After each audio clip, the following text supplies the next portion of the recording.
अपने इस India obsession से बाहर आए। वो भी कुछ इसी तरह के हैं। अब आज सुबह से मैं एक दो चैनल्स पे गई थी, इंडियन चैनल्स पे भी, और अभी ट्विटर पे भी सब लोग जो है वो टैग कर करके शेख रशीद की वीडियो लगा रहे हैं, जिसमें उन्होंने कहा है कि हमने जो एटम बम बनाया है वो ऐसा है कि हम इंडिया में फेंकेंगे और वो मुसलमानों को छोड़ के और सिर्फ जैसे कहते हैं नॉन मुस्लिम्स को हिट करेगा। अब वो कह रहे हैं कि ये कौन सी साइंस है जो आप लोगों ने बनाई है। तो ये एक तरह से खुद ही अपने आप को जिहादी बता रहे होते हैं, खुद ही एक्सट्रीमिज्म शो कर रहे होते हैं, जिसकी वजह से हम पहले ही एफएटीएफ में फंसे हुए, ग्रे लिस्ट में। और उसके बाद इस तरह की एक नॉन सीरियस स्टेटमेंट, वो भी एक मिनिस्टर की तरफ से। अगर कोई जर्नलिस्ट कहे ना मेरे जैसा या कोई और, तो चले हो सकता है लोग उसको छोड़ भी दें कि खैर है, क्योंकि हम लोग तो बिल्कुल जैसे आप पहले बात कर रहे थे उस कैटेगरी में आते हैं कि जिनको कभी भी प्राइम मिनिस्टर की जो प्रेस ब्रीफिंग होती है उसमें नहीं बुलाया जाता, क्योंकि उनको पता है कोई उल्टा सवाल कर देंगे। वो वही उन्हीं को बुलाते हैं जिनका पता होता है कि इन्होंने क्या पूछना है। तो इस तरह के स्टेटमेंट्स तो सर इनके मिनिस्टर्स भी देते हैं। अब जैसे वो मुराद सईद ने कहा था कि जी वो हम तो मुंह पे मारेंगे आईएमएफ के डॉलर्स लाके, और इस तरह की बातें तो ये करते रहते हैं। लेकिन साथ ही इन्होंने इंडिया के साथ जो है वो टेंशन और बढ़ा दिए पहले के मुकाबले में। आपको नहीं लग रहा कि ये एक ठीक तरीके से अपना केस ले जा ही नहीं सके कश्मीर का? हर जगह पे सिर्फ तकरीरें करके आ जाते हैं, जो ये बहुत अच्छी करते हैं, मेरे ख्याल है स्कूल कॉलेजेस में इन्हें अवार्ड भी मिले होंगे, लेकिन उससे ज्यादा कुछ नहीं है। इमरान खान साहब, जैसा मैंने शुरू में कहा, हीरो आदमी है। इनका ये ख्याल था कि ये जब प्राइम मिनिस्टर बनेंगे तो भारत इनको हाथों हाथ लेगा, क्योंकि इनको पुराना तजर्बा था कि क्रिकेट पैशन है पाकिस्तान, बांग्लादेश, भारत, इंग्लैंड, ख़ास तौर पर वो हमारे सब कॉन्टिनेंट का, तो क्रिकेट वहाँ पे एक तरह से सेमी रिलीजन है। तो इनका ये ख्याल था कि इनको एक तरह से पूजा जाता था एक भारत में जब ये अच्छे फास्ट बॉलर होते थे, और फिर उसके बाद इनके भारत में मतलब वो जो रंगीन ज़िंदगियों के कई वाक़यात, इनका ये ख्याल था कि भारत में इनको बहुत रिसेप्शन मिलेगा। अच्छा, भारत बड़ा खूबसूरत मुल्क है। हम सब असल में भारतीय हैं, हम अपने बारे में झूठ बोलते हैं तो वो एक अलग बात है। जैसे कोई जर्मन ये कहे कि वो यूरोपियन नहीं है तो वो झूठ ही होगा ना। इसी तरह पाकिस्तानी, बंगाली, श्रीलंकन कोई कहे कि वो भारतीय नहीं है तो झूठ ही बोलेगा ना।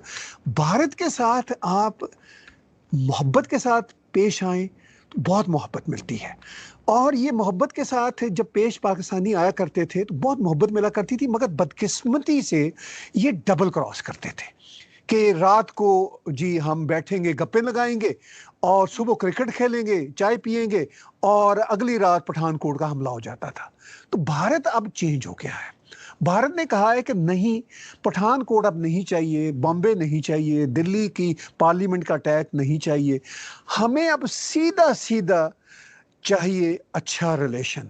अब क्रिकेट तब खेलेंगे, चाय तब पिएंगे जब हमें एश्योरेंस हो आपसे भी, और बैन अल-अक़वामी बरादरी हमें आपकी एश्योरेंस दे कि आप हमारे साथ अच्छे हैं। ये मुमकिन नहीं था।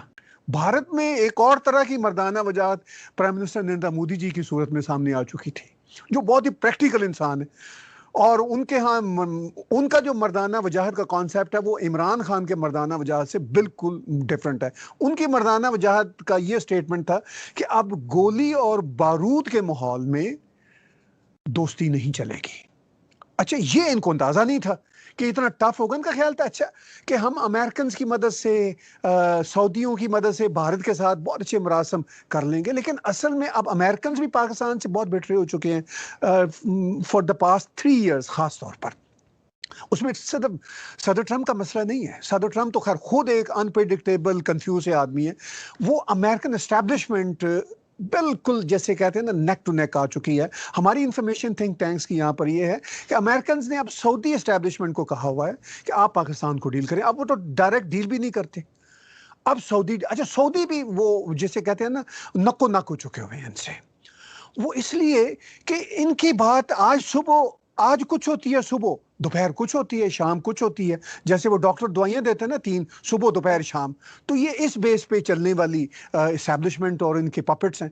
तो इस सारी सूरत हाल में वो जो अमन का ख्वाब था इनका, अमन की आशा का ये जो एक चिराग जलाते थे, वो prime minister Narendra Modi and team, उनको अंदाजा हो गया कि भाई ये अब सब बेकार है। चूंकि अमन की आशा के लिए 3 जर्नलिस्ट आती हैं, 2 आंटियां आती हैं पाकिस्तान से, 2 अंकल आते हैं सूटेड बूटेड, तो नेट रिजल्ट क्या निकलता है, अगले महीने कोई ना कोई अटैक हुआ होता भारत में। तो उन्होंने कहा कि इनसे, इन आंटियों से, ये जो जर्नलिस्ट आ रही हैं 2-4, इनसे हमने बातचीत करके क्या करनी है। पाकिस्तान में इवन इमरान खान जो हीरो अपने आप को समझते हैं, इनसे भी बातचीत करके क्या करनी है। जो असल पाकिस्तान में है वो तो एस्टैब्लिशमेंट है। अच्छा ठीक है, एस्टैब्लिशमेंट के साथ बात करते हैं। अच्छा, एस्टैब्लिशमेंट के साथ जब बात करते हैं तो एस्टैब्लिशमेंट एक हाथी होता है किसी भी मुल्क का। पाकिस्तान का एस्टैब्लिशमेंट भी एक हाथी है, ये एक बड़ा सा पत्थर है जो एक खास माइंडसेट के साथ बैठा हुआ है।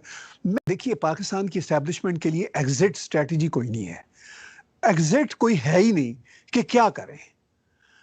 मैं आपको दावे से कहता हूं, बाजवा साहब से भी आप पूछ लेना कहीं बहुत ही पर्सनल गपशप में और ऑफ द रैकेट, वो भी कहेंगे कि भाई आप रास्ता बता दें। चूंकि देखिए ये चीन के साथ जा रहे हैं, अब इनके पास ऑप्शन नहीं है, चाइना के अलावा कोई इनके साथ नहीं रहा, अमेरिका गोद में नहीं वापस ले रहा इनको। अच्छा, चीन के साथ गोद में जाते हुए इनको पता है, पूरी एस्टैब्लिशमेंट को पता है कि आगे हशर क्या होगा। अच्छा, भारत के साथ प्राइम मिनिस्टर नरेंद्र मोदी जी बैठे हुए हैं, वो कहते हैं कि हमारे साथ क्लियर विजन के साथ आए, अमेरिकन को, सऊदी को एश्योरेंस दे दें। ये फिर कहते हैं कि भाई हमने billions and billions dollar Kashmir के नाम पर लगाया है और पाकिस्तान की 200 मिलियन, जो 220 मिलियन अवाम है, उनको बेवकूफ़ बनाया है। और पाकिस्तान की एस्टैब्लिशमेंट का, आर्मी, इंटेलिजेंस एजेंसीज का सर्वाइवल ही कश्मीर पे है। यानी वो इसी पे, वरना तो पाकिस्तान, मतलब भारत की फौज, भारत की इंटेलिजेंस तो सिर्फ पाकिस्तान नहीं है ना, वो तो चीन भी है, पूरी दुनिया है उनका मसला। ठीक है, वो दुनिया के प्लेयर है। अच्छा, हमने ये कहा हुआ है कि हम भी प्लेयर हैं, मगर कहाँ प्लेयर हैं? अफगानिस्तान और कश्मीर। अच्छा, अब इस सारी सूरत में आपका जो प्रिसाइज सवाल है कि ये क्या इसी तरह चलता रहेगा, आगे कोई इसका हल नजर नहीं आता। देखिए, इसका हल या तो इतनी कर्ज वाले लोग एस्टेब्लिशमेंट के अंदर आए। इमरान खान तो मतलब कर्ज उनकी थी सिर्फ धरने की हद तक। जैसे ही वो इख्तदार में आए हैं, जो वो बातें करते थे उन्होंने खुद ही वजाहत की, उन्होंने कहा मैं अब अजीम लीडर हूं, मैं तो यू टर्न ले रहा हूं। वो तो सब बातों पर उन्होंने यू टर्न ले लिया, पर चूंकि उनको पता था वो कर ही नहीं सकते। मैं नहीं समझता कि पाकिस्तान जाना चाहता है या इवन एस्टेब्लिशमेंट जाना चाहती है ईरान और चीन के इस मैसी ब्लॉक में, लेकिन आपके पास ऑप्शन ही कोई नहीं है। तो फिर ये मैस कैसे खत्म होगा? फिर मैं इसकी तरफ आता हूं, जब इंटरनेशनल तब्दीलियां ज्यादा आएंगी तो फिर शायद पाकिस्तानी इस्टेब्लिशमेंट अपनी आवाम को कन्विंस कर सके कि भाई हम अब कश्मीर के मामे नहीं रहे, अब तो सर पे कुछ और चीजें आन पड़ी हैं। चूंकि मुझे नहीं समझ आती कि 220 मिलियन अवाम को कैसे कन्विंस करेगी इस्टेब्लिशमेंट। ठीक है, फिर इन्होंने ये जो प्रॉक्सी, ये सारी टेररिस्ट ऑर्गेनाइजेशन बनाई हुई है, वो उनके गले पड़ जाएंगी। तो वो एक ही रास्ता है कि जब ये वहां पे तब्दीलियां कुछ रीजन में होंगी, जिसके बारे में शेख रशीद ने सुहेल वड़ाइच के साथ एक प्रोग्राम में बड़ी अच्छी बात की थी, बड़े जहां दीदा आदमी है शेख रशीद, उन्होंने कहा था कि भाई इस रीजन में अब छोटी मोटी लड़ाई की बात तो छोड़ो, शायद बड़ी लड़ाई हो जाए। ही न्यू इट। मतलब ये कोई इतने बेवकूफ लोग नहीं है। इवन इमरान खान को भी अब काफी अकल आ गई होगी, मैं ये आपको बता दूं।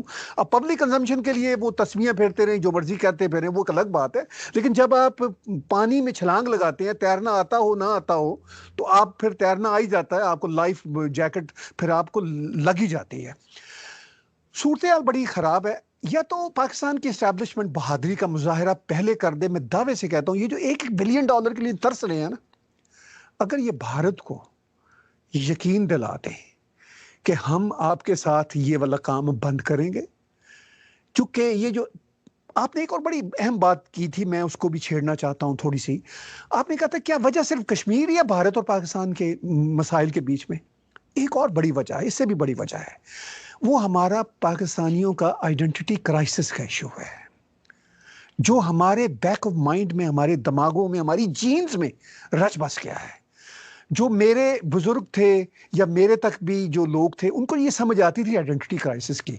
अब नई जनरेशन को तो ये समझ भी नहीं आती ना बेचारों को, उन्होंने तो कुछ देखा ही नहीं है ना वो निज़ाम। ये जो आइडेंटिटी, ये जो है ना, मतलब हिंदू दुश्मनी की एक साइकी, ये बड़ी खतरनाक है।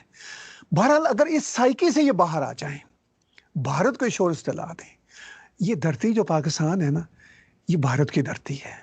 लाहौर कसूर से मेरा ताल्लुक है पर्सनली, ये लॉर्ड राम के शहर है, उनके बेटों के नाम के शहर है। भारतीय आपको इतना पैसा देंगे, इतनी टूरिज्म होगी, इतनी इंडस्ट्री देंगे कि आप $1 बिलियन को भूल जाएंगे। ये जो इनका $200 बिलियन का ख्वाब था ना बाहर से लाने का, इससे डबल इनको पाकिस्तान इन नेक्स्ट 5-10 इयर्स में आ सकता है, अगर ये अपने इस इंडिया ऑब्सेशन से बाहर आ जाए। पर जो इस्लामाबाद में एक मंदिर नहीं बनने दे रहे, इतना शोर मचा रहे हैं, आपको लगता है कि ये सब कुछ होने देंगे? इतनी मतलब मेरे फादर कहते थे कि ही वाज आल्सो जर्नलिस्ट, वो कहा करते थे कि पाकिस्तान जिस हिस्से में बना है ना, वो सबसे यहाँ पे सबसे जाहिल कौम बसती थी। और अब मुझे यकीन हो गया कि वो ठीक ही कहते थे, इसलिए कि जिस तरह की बातें सुनती हूँ, जिस तरह के एक्शंस इन लोगों के देखती हूँ, तो वो देख के यही लगता है कि वाकई में यहाँ पे सबसे वो जैसे कहते हैं ना बड़े सगीर के सबसे जाहिल कौम इसी एरिया में थी जो उन्हें पाकिस्तान बनाने को